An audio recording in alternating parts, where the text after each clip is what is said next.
this video is going to be about Google Classroom from the teacher perspective, and we will be releasing a video to show you what the students will see shortly.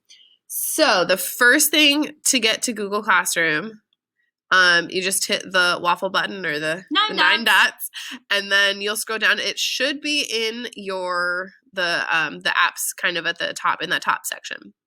And once again, depending on how often you use it, it's either going to be close to the top or close to the bottom. So search for it. Yeah. And so as you can see, I already have a bunch of classes set up. But in order to create a class, if you don't currently have any created, you're going to click on this plus button in the upper right-hand corner that says create or join a class. And you will create a class. And so you give it a name, maybe something like distance learning.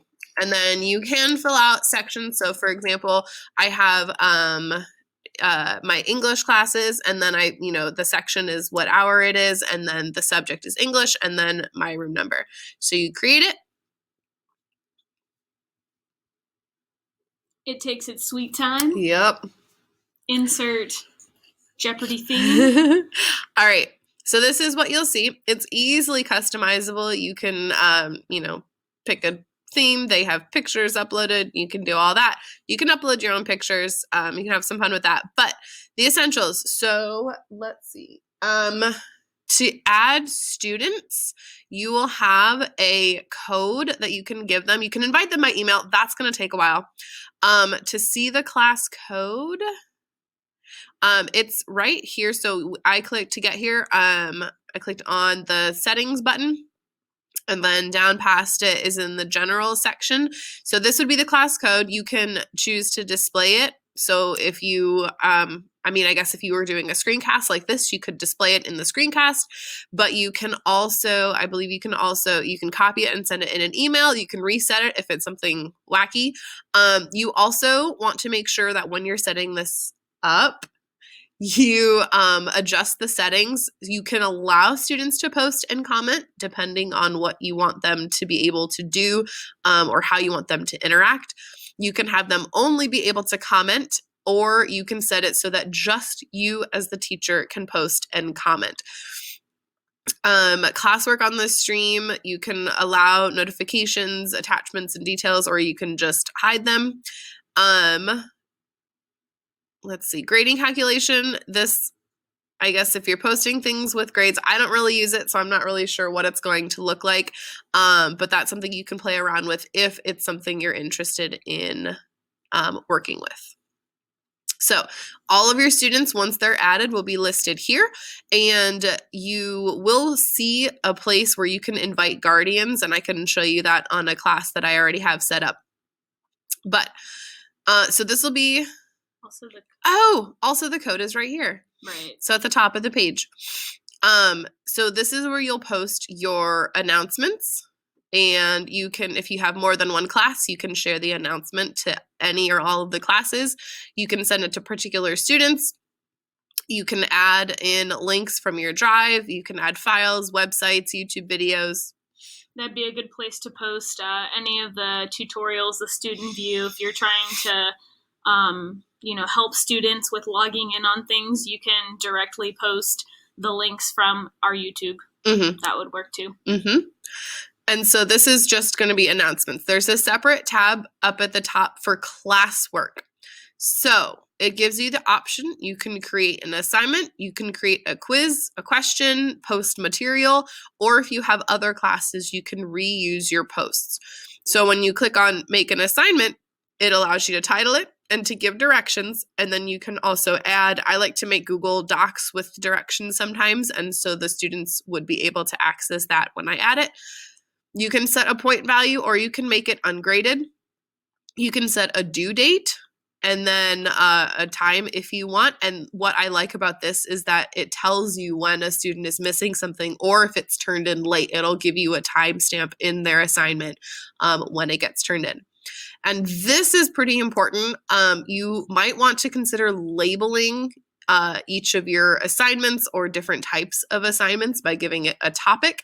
That way, when you go to look at all of the assignments or the students go to look at all of their assignments, they'll be sorted by label. So, I teach English, so sometimes I'll label them writing or TDA for the particular assignments, and then it's easy to navigate that way. And again, you can assign it if you wanted to do small groups. You could assign different assignments to particular students. So that's a good option if you're trying to differentiate a little bit in your classrooms. One thing that we want to point out is you want to make sure that you are labeling everything very clearly, especially for students who maybe don't use Google Classroom very much or aren't used to seeing this kind of stuff. You want to be able to say, you're going to go to assignment 1 and it's this, or so like find a system that you are happy with and be consistent with it. And the quiz will actually open up, it'll create a Google form, and then you open it and you can create your quiz that way. And we have a video showing you how to use Google Forms. So we'll get that to you also.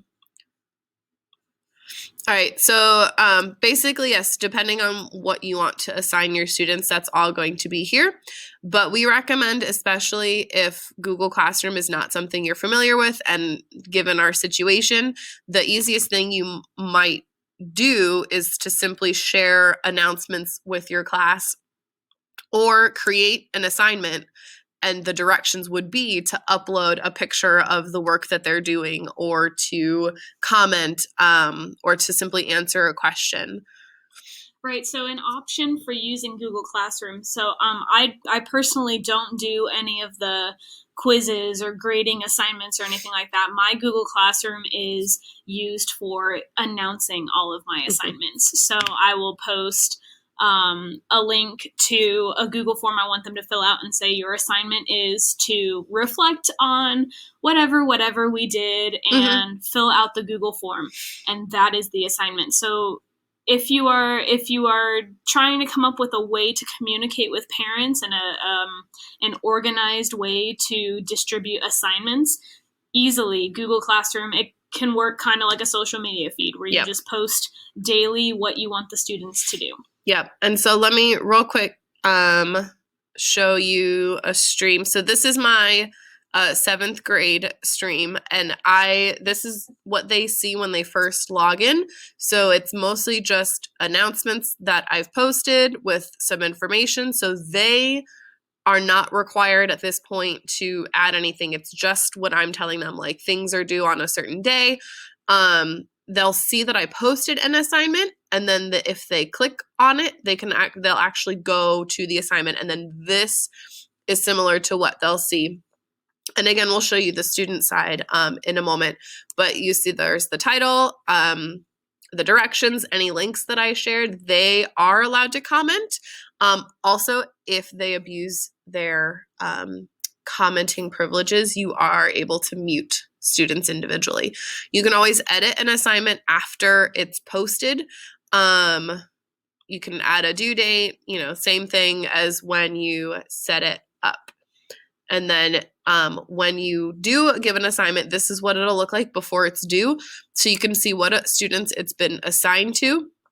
And then once they turn it in, it'll say, turned in, and will be a number here, and you can sort it based on what's been turned in, who's it's been assigned to, if it's missing, that kind of thing. If you're one of those people who really like, color coding and knowing progress, Google Classroom does a really good job of that. They'll show you in really big letters or numbers, how many people have turned it in, how many people are still working, how many are late. Like, it's very good.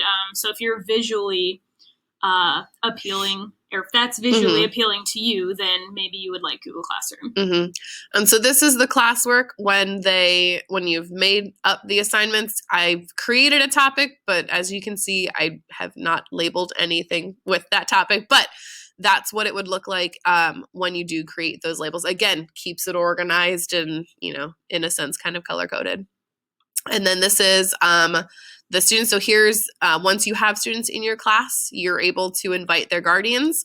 And so, like, let's say Natalia was, talking too much in the comments or something, that's where you would go to mute them. You would click on their name and then the action. You can email students. I've emailed students about late work, or just to let them know maybe something has been posted, or, you know, it's an easy way to quickly email all of the students in your class as well. All right. Yep.